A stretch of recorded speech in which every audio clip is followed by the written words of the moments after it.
19 years na po, no? Pero ito pong organic fertilizer namin, 6 years pa lang po sa market.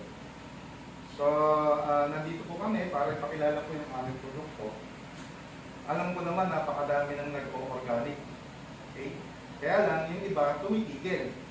Bakit? Unang-una, matagal ang proseso. Mahirap gawin ang organic dahil gagawa ka pa ng mga concoction mo. Magtatagtad ka pa ng mga kung ano-anong mga gagamitin mo. Kagaya ng mga talbos ng mga halaman, no? Gagawin mo pa siya, i-ferment mo pa, 14 days, 21 days. Kaya yung mga farmers, sumusuko at pinapatronize pa rin po yung chemical fertilizer na dapat hindi na po. Bakit? Una-una, nakakasira po sa lupa, sa kalikasan, at the same time, ano po sa tao, sa kalusugan din. Okay? So, pinakikilala po namin yung CHC Agritech Organic Fertilizer. Una-una po, yung activator. Ito po, hawak ko. Si activator. Ano po ang trabaho ni activator? Si activator po, nilalagay po siya bago po araruhin yung lupa. Itong araw, bago araruhin yung lupa. Ito po yung fertilizer. Okay. So, itong araw, bago araruhin si lupa, i-spray na po natin ito. Spray lang po tayo. Spray lang po tayo, no? Since natural and organic po siya, safe po sa human animals. Okay lang po, nagdidemo po ako nito, tinitikpang po yung kamay ko, kinakalaw po ito ng kamay. No, may nakasabay po ako sa sariaya, hindi niya makalaw yung chemical niya. No? Ganun po siya kasi gamitin. Saan pa siya? Ano ba ang trabaho ni activator? Sa lupa. Okay. Unang-una po, ibinababa niya po yung soil acidity. 99% po kasi ng lupa natin sa Pilipinas, acidic na po. Okay. Naniniwala po ba ito sa sinabi ko? Acidic na po. So pag acidic po ang lupa, marami pong dalang sakit sa halaman. Unang-una, nagtatangkilik po sila ng mga bad insect na ayaw po ng mga farmers. Okay? So lalo-lalo na sa palay, nandiyan yung mga tongro, nandiyan yung mga stem borer, black bug, no? At kung ano-ano pa po. Okay? So, ito po, pabababain niyo po unang-una yung acidity ng lupa. Pangalawa, okay, tutunawin niya po yung buto ng damo at the same time yung mga pinaglapasan ng harvester or ng tao. Bubulokin niya po yun. No? I-decompose niya po, no? Using this product, activator. Okay? So, si activator po, meron po siyang active na 21 microbes kung sa science po ang pag-uusapan. Okay? So, ano po yung 21 microbes na po yun? Hindi ko na po i-explain kasi hahaba po. Alam ko mahaba po. Maiksi lang po yung oras na ninyo. Okay? So, ano po ang trabaho ni activator? Pwede po siyang sa tawag dito, disinfectant. Pwede po siya kung meron po kayong basura dyan. Kita niyo naman po sa flyers, basura talaga. Okay? So yung basura yung nabubulok, namamaho, nilalangaw, kaya niya pong alisin ang baho, alisin ang langaw, alisin ang bakterya. Okay? So saan pa po ginagamit? Sa waterways po, ginagamit siya. Okay? Spray lang po natin. Saan pa ginagamit? Sa piggery, sa mga poultry. Pwede po siyang gamitin. No? Pangpababa ng ammonia level.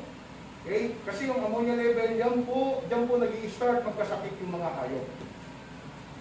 Yan po yung iba, yan po yung trabaho ni activator. Okay. So tapos na po sa land preparation. 7 araw na spray. After 7 araw, saka po araruhin yung lupa. Pag naararo na po yung lupa, so tatamnan na po siya. Tama po ba? Naka-prepared na po eh. Tatamnan na po siya. So ano yung next? In-next po natin si Farmer's Friend po. So ano naman ang trabaho ni Farmer's Friend? Kung ang buhok meron pong conditioner, kung ang manok na panabong ginagamitan ng conditioner, meron din po tayong soil conditioner. Pinagaganda niya po yung kalidad ng lupa nyo. From acidic soil, gagawin niya po yung pH pH level up onto alkaline soil. No? So magiging 13, 14 na po yung pH level ng inyong lupa. So pagka ganun po ang estado ng inyong soil, maganda po ang iaaning ng inyong palay. Okay? So ganun din po, i-kumpara po natin sa katawan natin. Pag acidic po ang katawan natin, marami po tayong sakit na mararamdaman. Ganun din po ang soil. Pag acidic po ang soil, asahan niyo po ang crop or harvest po ng farmers, hindi po kagandahan. Okay? So, ano pa ang ginagawa ni Farmer's Friend? Pinagaganda niya po ang kalidad ng butil ng pananim natin. Mapamanggaman yan, lansones, rambutan, palay, lahat ng fruit-bearing trees, at saka green leafy vegetable, high leafy vegetable, pwede po itong dalawang ito. No? Wala pong pinipili. Kung sa palay man, anumang breed po yan, hybrid, inbreed, long grains, no? Kung ano po ang binhi ninyo, wala pong problema dahil tayo po ay organic. Yun po yung kagandahan. Okay? Ano pa po ang trabaho ni Farmer's Friend? Pananatilihin niya po masigla ang inyong halaman, ang inyong palay, pamula tanim hanggang sa pag-harvest. Okay? Aalisin po ni Farmer's Friend yung problema ninyo sa palayan, mga farmers. Number 1, kuhol. No? Marami po akong naikutan lugar dito sa Nueva Ecija. Problema po ng farmers, number 1, kuhol. Lalo na dito sa Vergara Highway. No? Grabe po talaga yung kuhol. Kahit po siguro damputin ng mga farmers, sikip po sa isang pinwheeler truck kung ilalagay sa sako. Napakadami kuhol.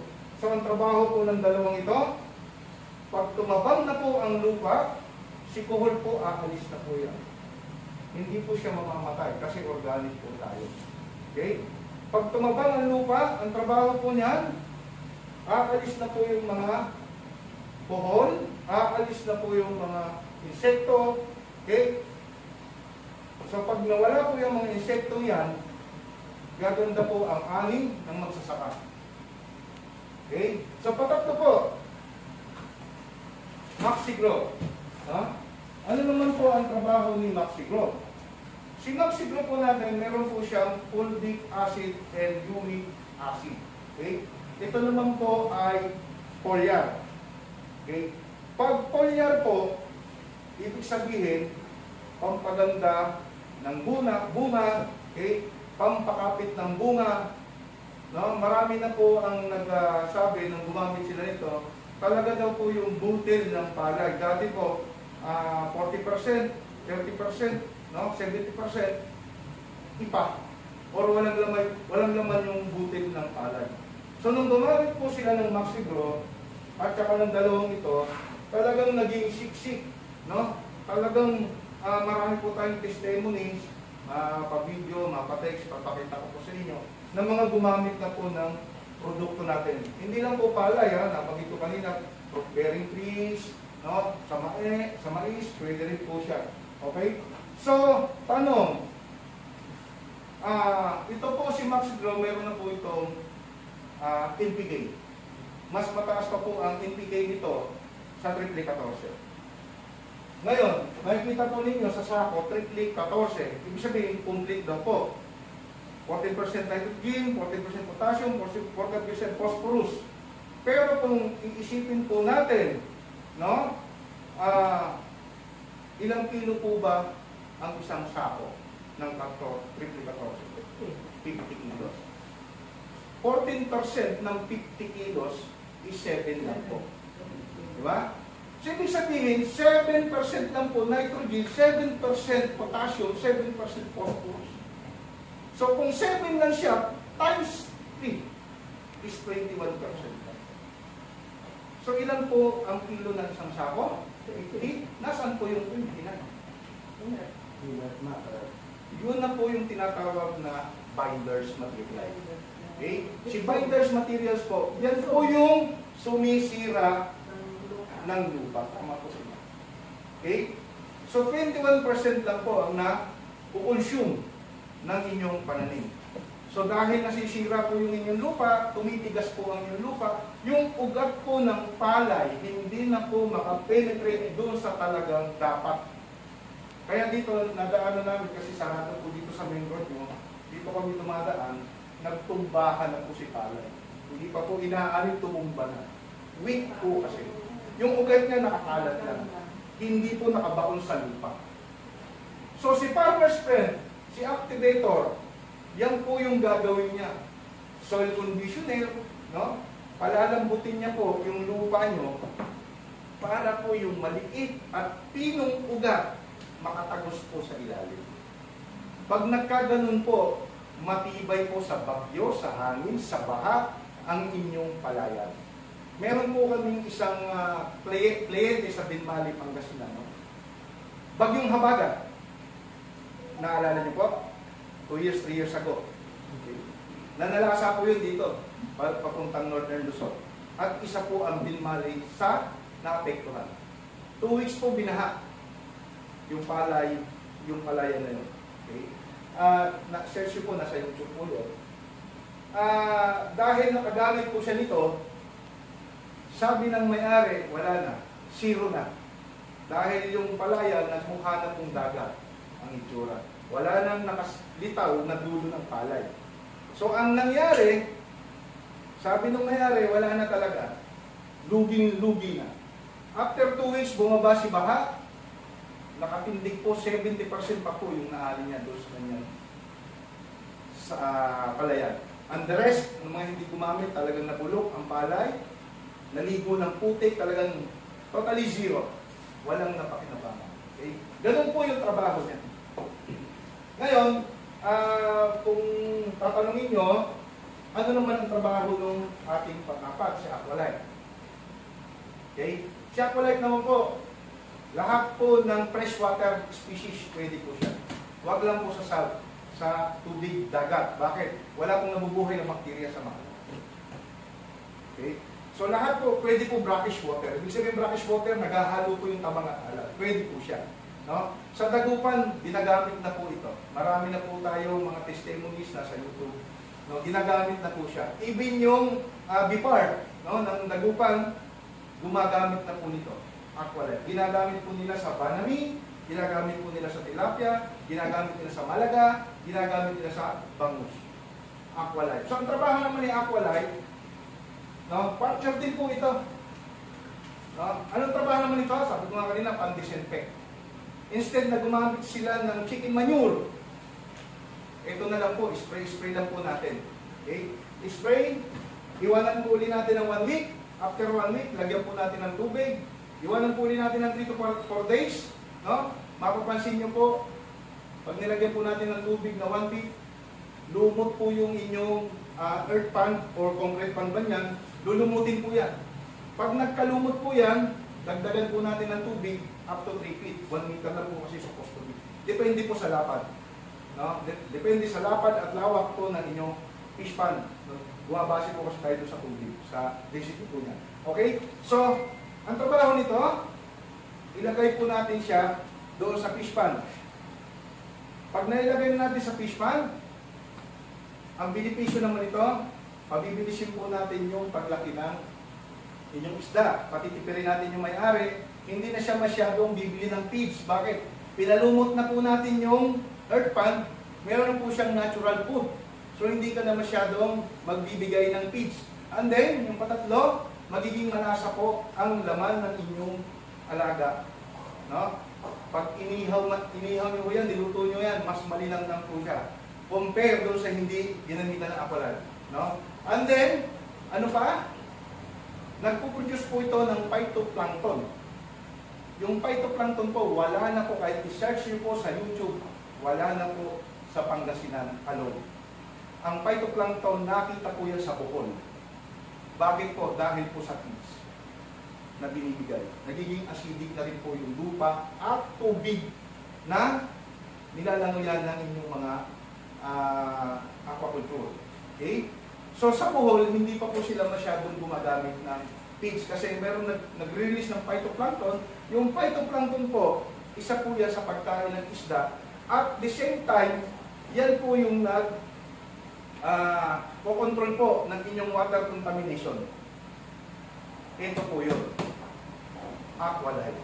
Okay? So, maya explain ko po sa inyo kung paano po ginagamit. Tapusin ko lang po yung presentation dito. And then, naubos na po kasi yung 1 kilo natin ito. Kahapon lang po, involved na 3 kilos. So, meron po tayong 1 kilo, 100 grams, and 1 kilo. Okay, ang trabaho naman ni probiotics. Kung meron tayong pang-tao, uminom mo ba tayo ng bakterya? Ma'am, sir? Puhol lang po. Yakult. Yes. Bakterya po yan. 8 billion lactobacillus. Lactobacillus po, laman niya. Ito po, meron tayong 7 billion CFU. Colony forming units. Kung science po ang pag-uusapan natin. Per grams. So, ibig sabihin, per gram, 7 billion per grams ang pinag-uusapan. What if 100 grams? Ilang bilyon-bilyon na po, no? Mahirap na po kwentahin. So, ang trabaho naman ito, kung may mga alaga po kayong hayop, ang trabaho nito, makaiwas sa sakit ang ating alagang hayop. Okay? No? Less mortality rate sa piggery, sa poultry, at the same time, hindi po masyadong masangsang ang kanyang amoy, less odor ng kanyang pupo, at the same time, pinagaganda yung meat quality ng ating mga baboy at manok. No? At hindi na po ito pang baboy at manok. Kung mapapansin nyo po, halos lahat ng hayop nang may bituka, pwede po siya. Pwede po siyang gamitin. Pinabibilis ang paglaki. No? Kung tumitimbang po ng or umaabot ng 3.5 to 4 months po ang inyong alagang baboy bago nyo po maibenta, dito po 3 months in 1 week lang po mabibenta nyo na siya. So, okay? So, paano gamitin? Simple lang po. Dahil tayo po ay organic, bawal po sa mainit na tubig, mainit na panahon, no? Babad lang po natin. Babad-babad lang. Itong 1 kilo, binababad lang po natin to ng 200 liters na tubig. Ibig sabihin, yung drum na blue, ibabad mo lang ito, better overnight. Pero kung nagmamadali ka, 6 hours, 8 hours, pwede na siyang gamitin. Bakit natin binababad yan? Simple lang po, para po ma-activate yung bacteria. Kasi yung bacteria po natin ito is pinatulog po yan. Ginamitan lang po natin siya ng rice bran. No? Ginamitan po ni Mr. Titso Kamikawa. Siya po yung formulator or naka-discover ng mga bakterya nito. Si Mr. Titso Kamikawa po ay magpinsang buo po ng naka-invento po ng Yakult. So kung si Mr. Yakult, pang-tao yung ginawa niya, si Mr. Titso Kamikawa naman po, pang-hayop at pang-agri naman po yung kanyang invento. Okay? Kilala po yan sa Japan. So babad-babad lang po natin, pagkababad po natin overnight, sasalahin po natin. Bakit po? Sabi ko nga kanina, ipa po kasi yung ginamit. So yung ipa, huwag mo natin hintayin matunaw, hindi po yan matutunaw. So pag ginamit nyo po sa sprayer, kailangan nyo pong salahin. Kasi kung hindi, magbabara po sa nozzle ng sprayer.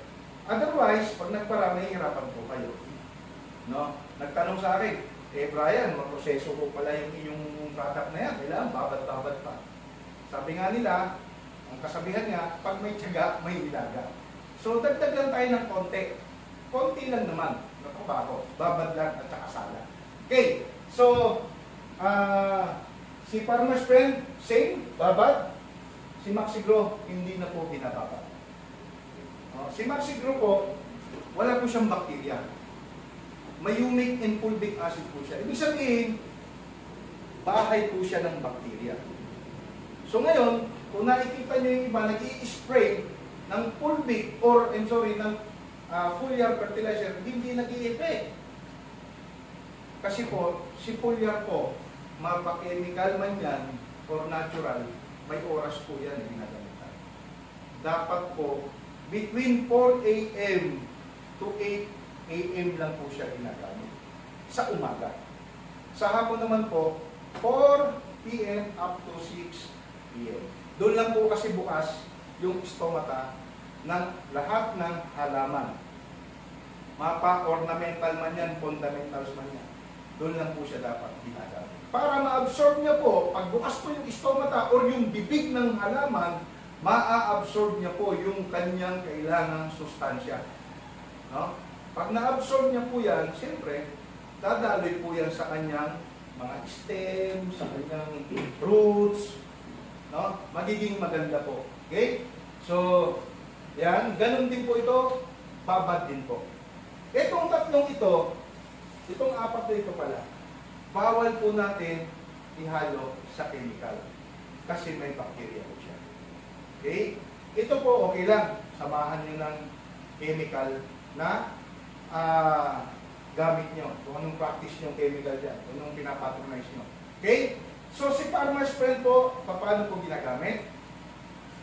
Si Farmer's Friend po, ito po yung ipapalit natin doon sa inyong chemical inputs na fertilizer. So, kung gumagamit po kayo ng markang bulaklak, gumagamit kayo ng triple 14, gumagamit kayo ng 7000, 6000, 1414, no? Ipapalit lang po natin ito. Pero sa unang gamit nyo po ng natural or organic fertilizer, gagamit pa rin po tayo 50% ng chemical na ginagamit. Huwag po natin biglain. Kasi parang tao ho yan. Pag tayo napunta ng ibang lugar, makakainom ho tayo ng hindi naman natin kasanayang tubig. Nagkakaroon tayo ng masamang pakiramdam.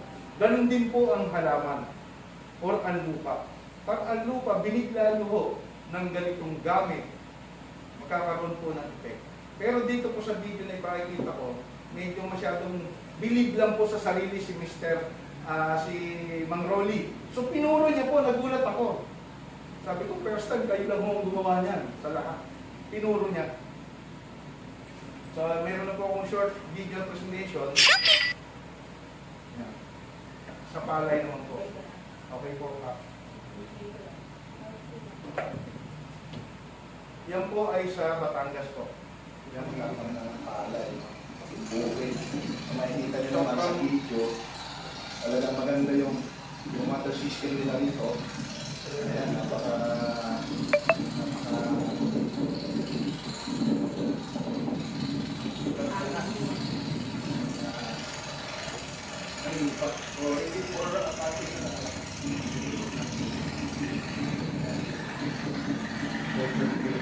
okay, nandito po kami sa bayan ng San Juan, Batangas. So, ito na po yung mga pula.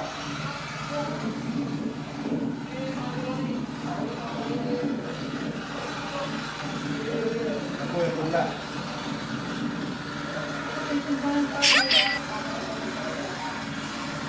11 hectares po yung kanyang lupa, pero nag-try po siya ng 1 hectare lang.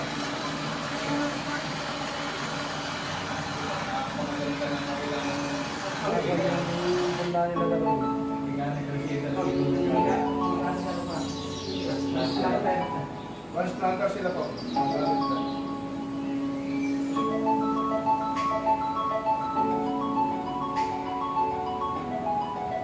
Ito po yung may-ari, si Mr. Ronnie Garcia. so 1 week, ay 5 days. kung nasa kabilang side, nasa left side, ito po yung hindi ginamitan. And then sa right side naman po, ito po yung ginamitan ng Agritech. So dito pa lang makikita mo, sabay silang tinanim, parehong araw, same day, no? Pero ang difference, napakalaki na po. Kung mapapansin nyo, mas lighten na po itong mas dark na po itong nasa right side na punla, no? So, malaking kaibahan. Yan po ang nagandaan ng PCH Agritech. Yan po ang itutulong ng ating 21 microorganism sa ating halaman. Kung mapapansin nyo po, medyo hindi po sa aking video. Pero sa actual po makikita nyo po mas makulay, mas matingkad po ang kulay nitong nasa right side. Compare mo rito sa left side. Dito sa right side ko, Talagang makikita mo ang kaibahan. No? Yan po ang kagandahan. So napakaganda po, no? Kitang-kita po yung difference nila sa actual video po or actual na makikita nyo, yung location na ito. Makikita nyo po dito sa left side ko, this is my left side, this is the left side, no? Makikita nyo po yung kapal ng binhi or ng tinanim nating palay, no? And then dito sa right side, so hindi siya masyadong makulay.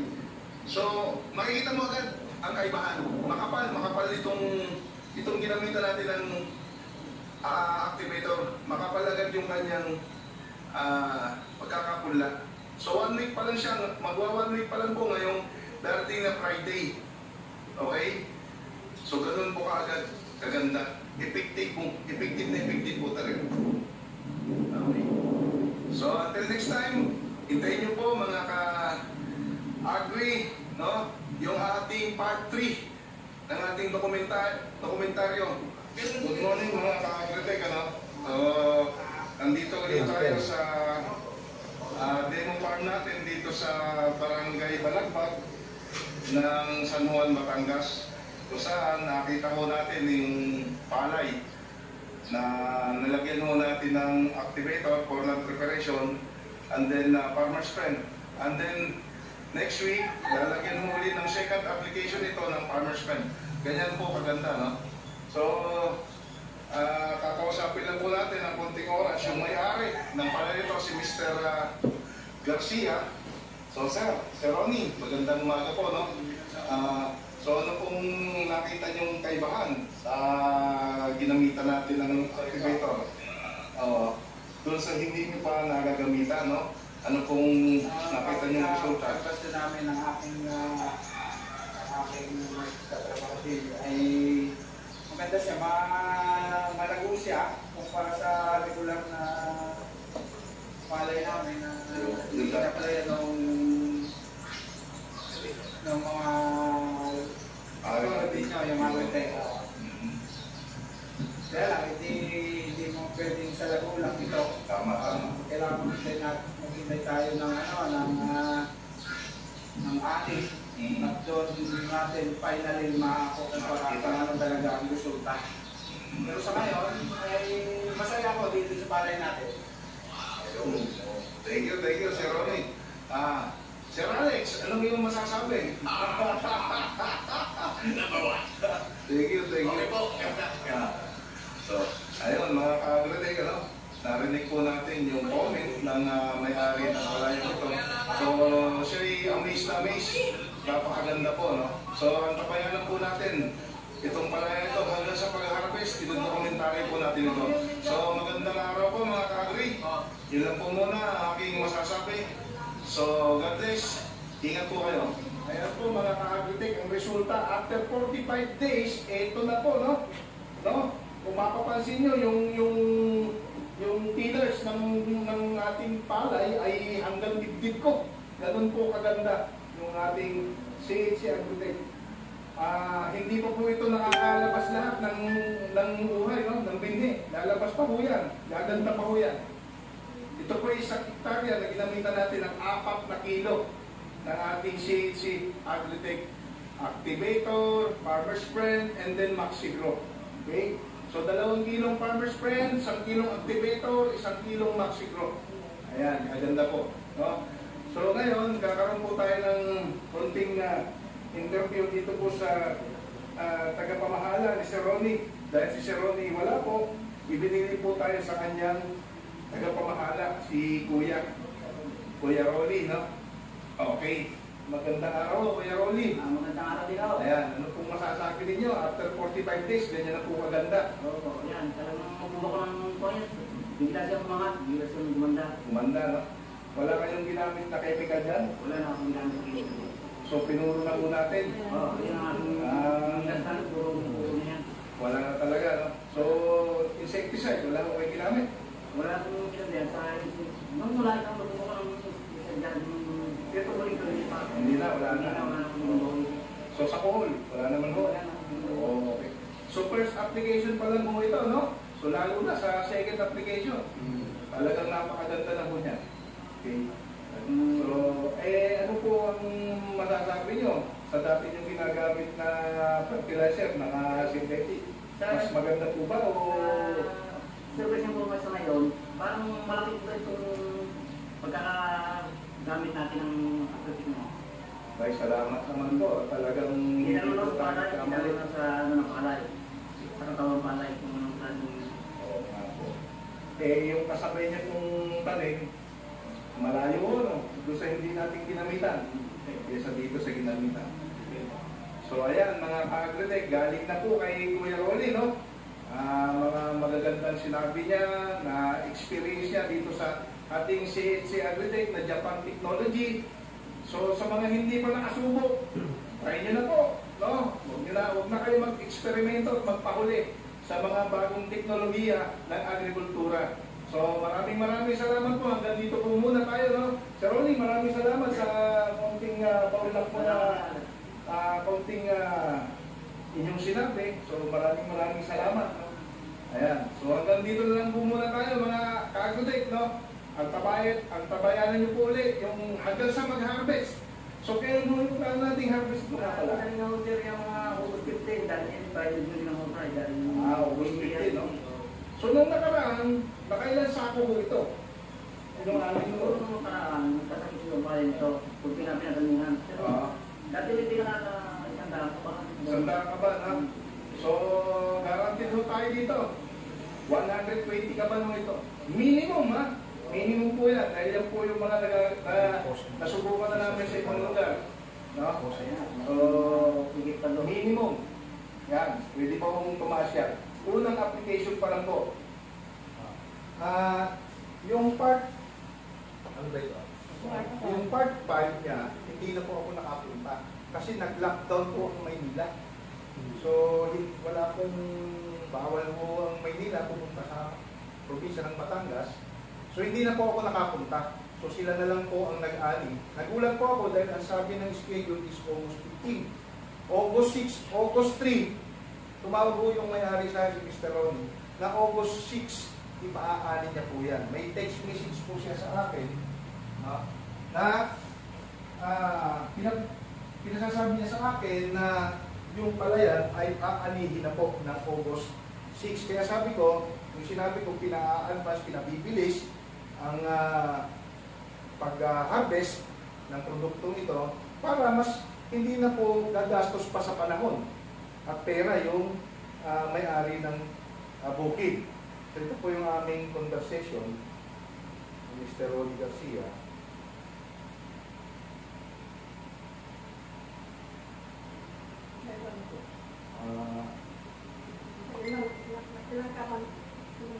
Nakaano po siya, no? Sabi niya 100, no? Pero ang text po ni Sir Ronnie Garcia,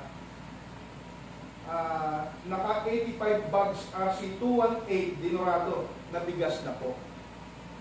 So naka 170 sako ng palay siya. From 100 bags, umincrease po siya, mahigit po 60% ang in-increase ng kanyang ani. So sa susunod na cappings po, so sabi ko kanina, magbabawas po tayo sa inputs ninyo from 50% sa unang try.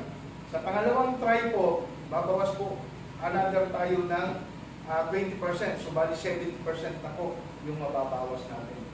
Hanggang sa pang-apat na croppings, pwedeng totally zero chemicals na tayo. Ito na po ang gagawin natin. 4 kilos lang po per hectare ang magagamit dito sa ating produkto. So ituloy ko lang po yung video.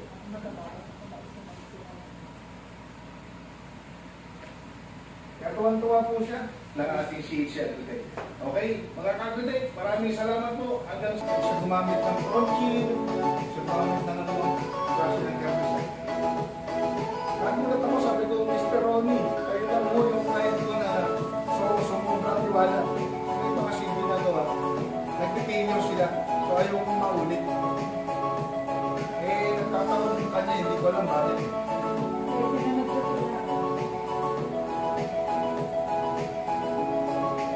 Bigyan nila. Sila na. Lockdown yan. Lockdown na sa inyo. Sana po sa 3 days at 2 days ata kami doon sa inyo na eh. 3 days. So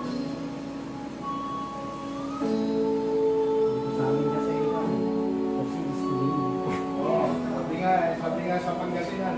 Sa Dinmali, jackpot kita. Parang jack kita. Kaya na, 170.